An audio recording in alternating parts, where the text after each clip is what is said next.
Hey, everybody. Welcome to the NYC Real Estate Podcast. My name is Mark Levine. I'm the host, and I'm also one of the owners of EBMG, which is a New York City property management company. And we manage co-op, condo, rental, commercial, all types of residential and commercial real estate. And I have been with the company for 22 years. If you want to send us an email to the show, you can do so at nycrealestatepodcast@gmail.com. Again, that's nycrealestatepodcast@gmail.com. You can always call me, 212-335-2723, extension 201. Again, that's 212-335-2723, extension 201.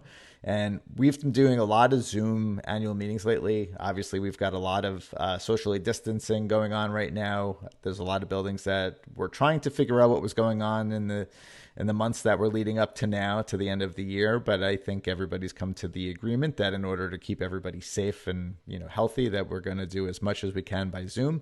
And annual meetings and special meetings are no different than that. And I think with regards to doing this, it's every night for us, another annual meeting. So doing about 25 to 30 of these in the last 3 or 4 months has really kind of gotten us pretty good at it, I think. And we've gotten a little bit better each time, just noticing things that will save a little bit of time here and there, run a little bit more efficient. I think a lot of the work that comes up to make sure that it runs smoothly is going to be done well before the meeting. So when people come on to the meeting, they just see it working smoothly. But we've spent a lot of time inputting different forms on our end so that when we see people pop in on the Zoom, we can quickly sign them in. We can have them figured out if there's a quorum or not. Then moving past the quorum, going to the voting if there is a quorum attached to it. So I'm doing this video. That's also going to be the audio on the podcast. I'm going to put the link as soon as it's ready into the description of the podcast. So if you're on this, just you can pause this. You can go out and bounce into the video so that you could see my screen, which I'm sharing, and I'm walking you through some different templated spreadsheets and also my Google Forms so that you could see how I work with the ballots. But right here I have in front of me, and before I start this, if you could like, subscribe, and share this podcast, that would be amazing. We've had a lot of great episodes. We've probably done about 35 or 36 episodes at this point.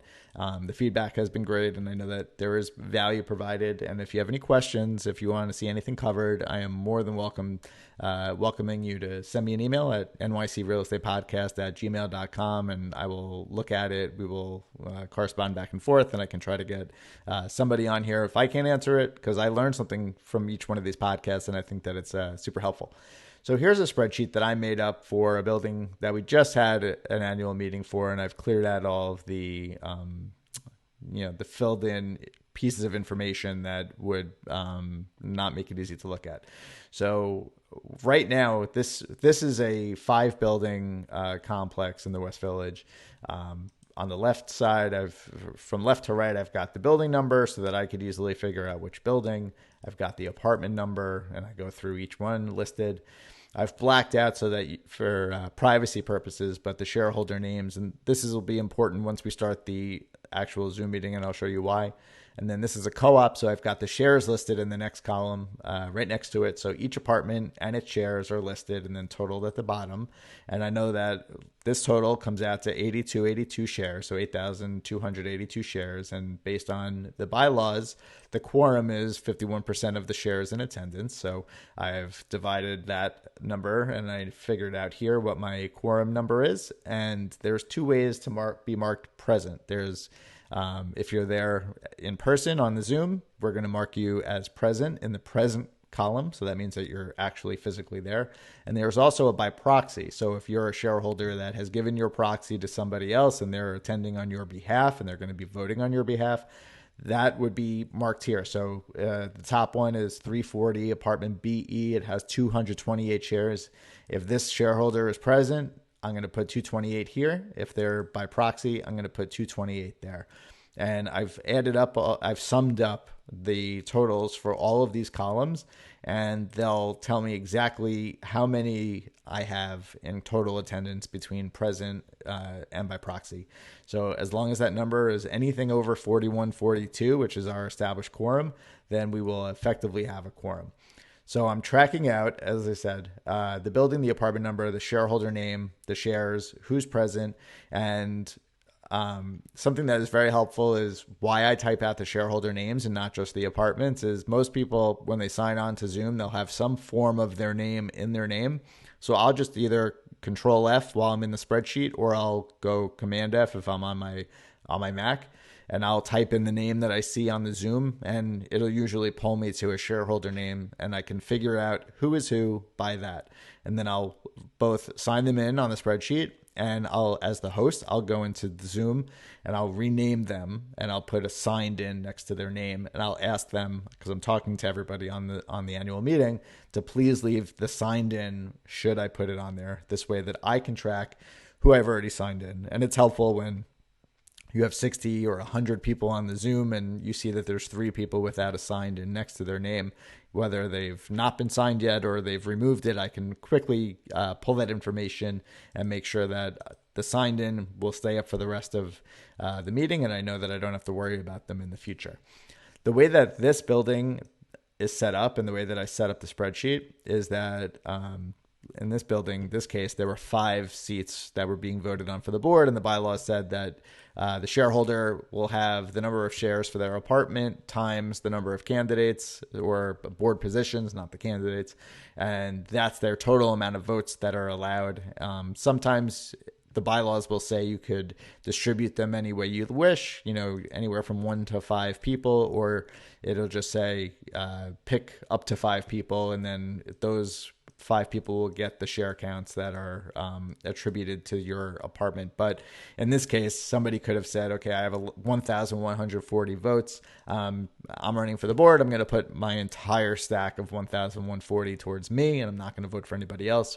Whereas other people would choose 5 people and just evenly distribute it. And then I've got a whole sum function down at the bottom of each of these columns. So 1, 2, 3, 4, 5, 6, 7. I don't have the names written here, but they will be pointed towards candidates on the ballot. So when I do get the ballot, and I'm going to walk you through that, I can definitely easily just say, okay, this person gets this amount of shares, this number gets this number of shares, and then that's how I figure out who's going to be winning on the board.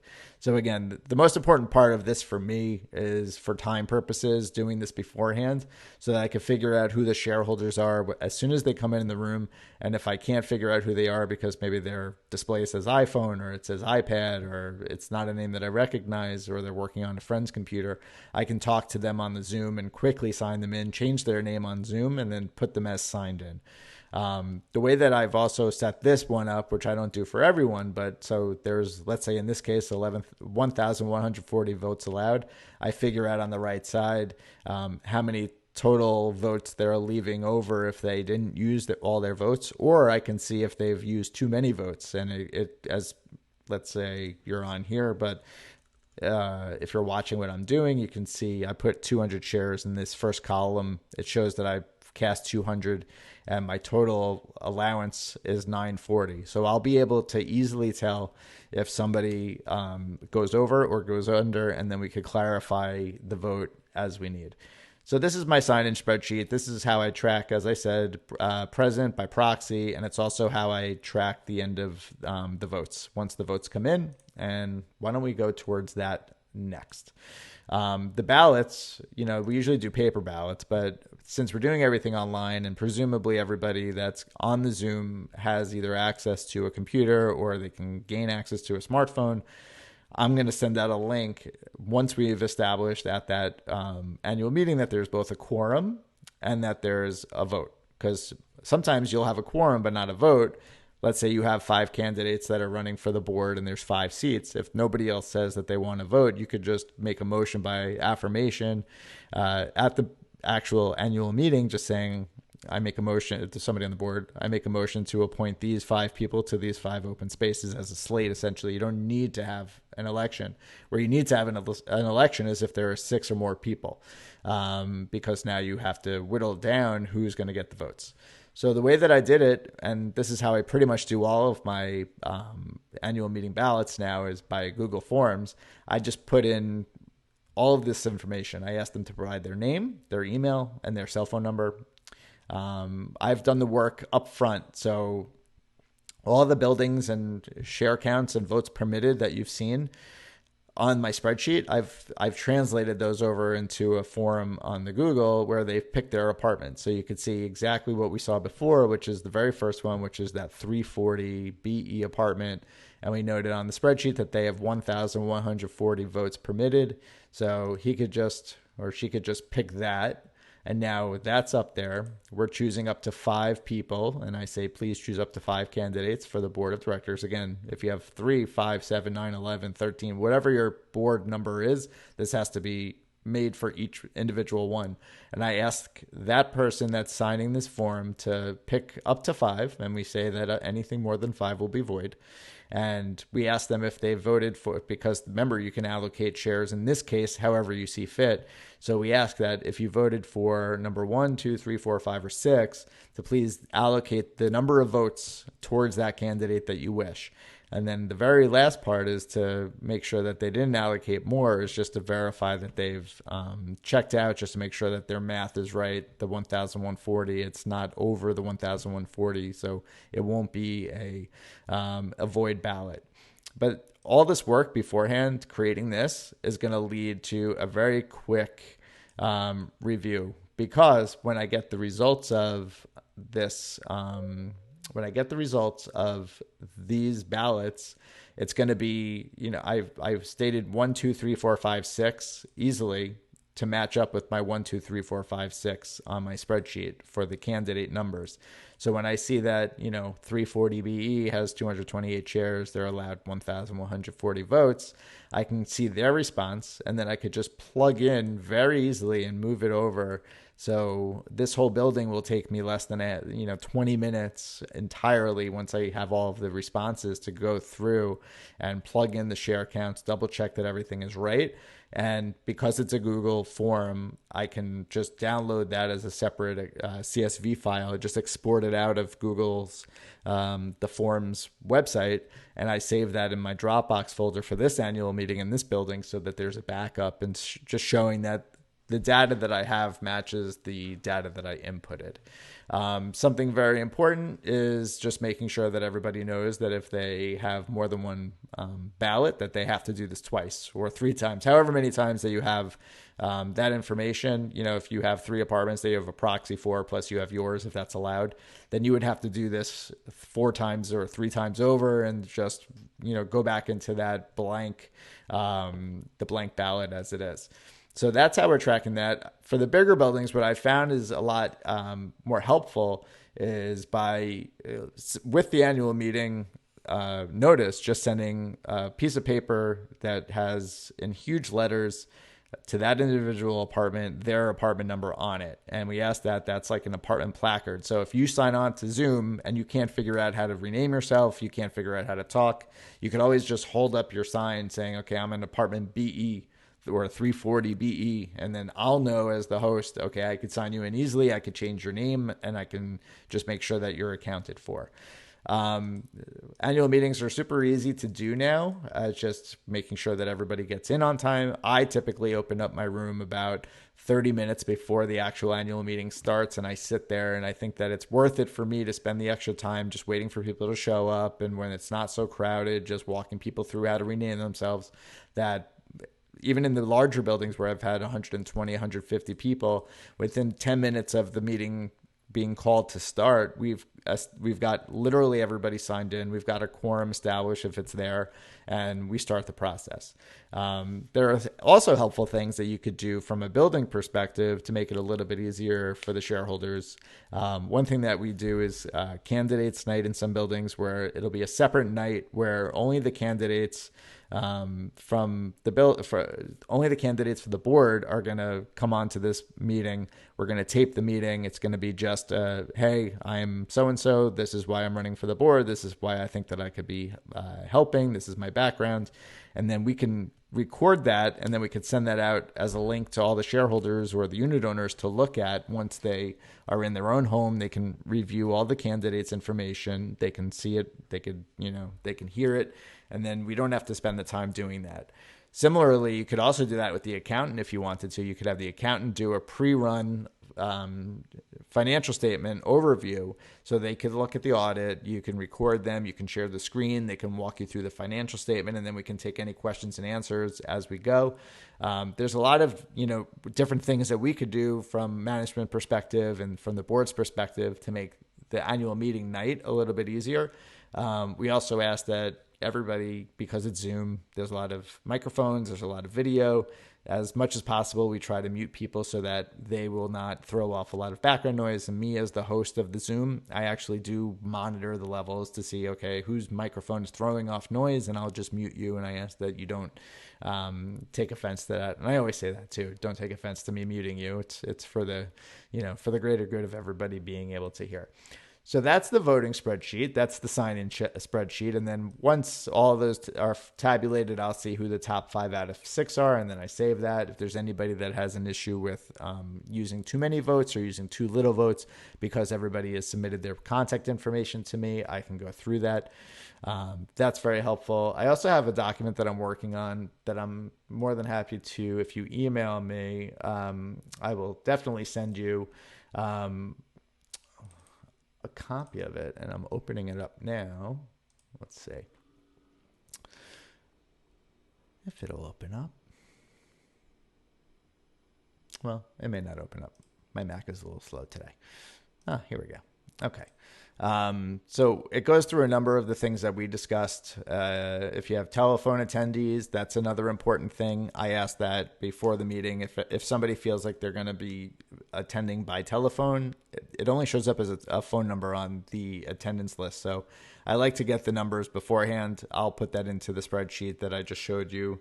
And then once they come in, I know exactly who is there, who's got that phone number. And then I delete the phone number from the spreadsheet, but I rename the phone number as the apartment, and I at least note that they're signed in.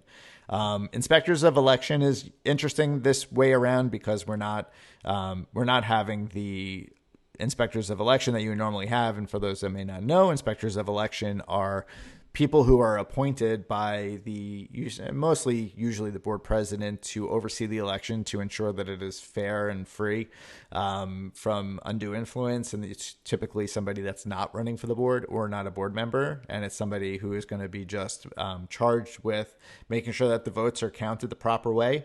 In this case, what we'll do is we'll ask that if there's any objection to the property management company, since we're an independent, impartial party just reviewing and having all this. And as I said, all of this data is available for backup if the board needs to see it or if the lawyer needs to see it, and we'll count it. Because it is mostly online, we're also just releasing that ballot the night of the meeting. We're typically giving people until the next morning around 10 to leave the meeting elections open so that people who are attending on the phone or they need to get access to a computer can have the time to do that. And I have had no problems with that. For the larger buildings, maybe we even leave it open till 4 p.m. the day after the annual meeting. But it's super easy. We can also just, for those people that don't have email and require a paper ballot, we can also ask that anybody that needs one will send a paper ballot as soon as we know exactly who the candidates are, and then we can leave open the voting and we can have a lockbox inside the building, or staff members can, if it's a sealed envelope, can collect it and give it to the manager, and we can add that to the list. Sometimes a dry run is helpful. Some buildings choose to do a dry run where they'll just make sure that everybody knows how to log on to Zoom. So you could do that as a candidate's night if you didn't want to tape it, or you could just have a separate login. Just here's a 30-minute test. Everybody come on a week before the annual meeting or the special meeting. Let's just figure out how we're going to do this just so that you can see it. There is a lot of anxiety the first time that a building does this. From our perspective, we always say it's going to be fine. It's not a big deal because we're used to it. But for the buildings that this is the first time that the shareholders are getting together or the unit owners are getting together or even the board's getting together over Zoom, it could be a little tricky, for them to go through that. But we're here to walk them through and do that as much as possible. I think my next career after this real estate If it doesn't work out, it's going to be a Zoom moderator. I think I've gotten it pretty down. And if you want help with your building, I'm more than happy to kind of set you up the right way. But it's all about the pre-work. It's making sure that your spreadsheet is the right spreadsheet. It's making sure that your ballot is set up the right way to make sense. Any little thing that you can do to take away confusion from the beginning is going to be super helpful, and it's going to make your meeting go so much faster. You're going to figure out very quickly if there's a quorum for, let's say you do have a 60 unit building. It could take in person conservatively 20 to 30 minutes for sign in. When we're dealing with this on Zoom, there's no lines. People just show up. We don't put them in the waiting room. They come into the Zoom room. We're renaming, we're figuring out who's who, and there's zero interruption. And we can even have the meeting start while we're still signing people in. And, even while we're sharing our desktop, we can do that, sharing our screen. So that's really the quick 2-minute process. I won't say 2 minutes, but we've been talking for about 20 minutes on Zoom meetings. For anybody out there, again, email us at nycrealestatepodcast@gmail.com. Again, that's nycrealestatepodcast@gmail.com. I'm Mark Levine. You can find my company, EBMG, at www.ebmg.com. Also, at EBMG LLC all over social media. And I'm going to, as I said, incorporate the link to the video so that if you would like to see the spreadsheets and the Google Forms that I was showing off during this podcast, you can do so. I was hoping to get as much of an audio overview as much as a visual overview if you're listening in the car, but it will be there for when you are not driving, and I hope that is helpful.